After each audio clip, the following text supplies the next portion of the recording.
Уже сейчас можно обратиться, оформив заявку на кредит онлайн через телефон и в течение короткого времени получать себе на карту от 3 до 10 тысяч сомов. Это стало возможным благодаря системе межведомственного электронного взаимодействия «Тундук». Государственные органы теперь обмениваются с юридическими лицами необходимыми данными в автоматическом режиме. Теперь заявки о малых кредитах в микрофинансовой компании «Инком» рассматривают очень быстро. 10 минут и все готово, добавляет Самат Каликеев.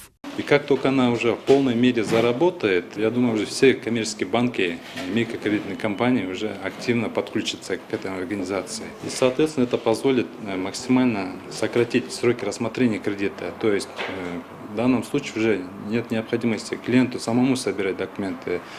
Финансово-кредитные учреждения уже они сами будут брать всю необходимую информацию. По мнению специалистов, со временем традиционное кредитование изменит форму. Эта услуга перейдет в онлайн. Ведь 21 век – век цифровизации. Финансовые компании будут думать о том, как быстро и качественно доставлять услуги своим клиентам. На данный момент нужно создавать такую площадку, где клиент должен напрямую, без посредников, обратиться к финансово-кредитным учреждениям. Это как раз таки информационные технологии, всякие веб-приложения нужны, чтобы клиент, сидя дома, вот пример приведу, захотел он компьютер купить, он должен одной мышкой кнопки нажать, и в течение получаса он должен этот компьютер на дом получить.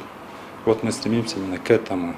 Такие информационные технологии нам нужны. К этому мы и стремимся, говорят в микрофинансовой компании «Инком», чтобы клиентам не приходилось стоять в очереди, собирать документы и целыми сутками ждать одобрения займа. Такой успех гарантирован при ответственности обеих сторон.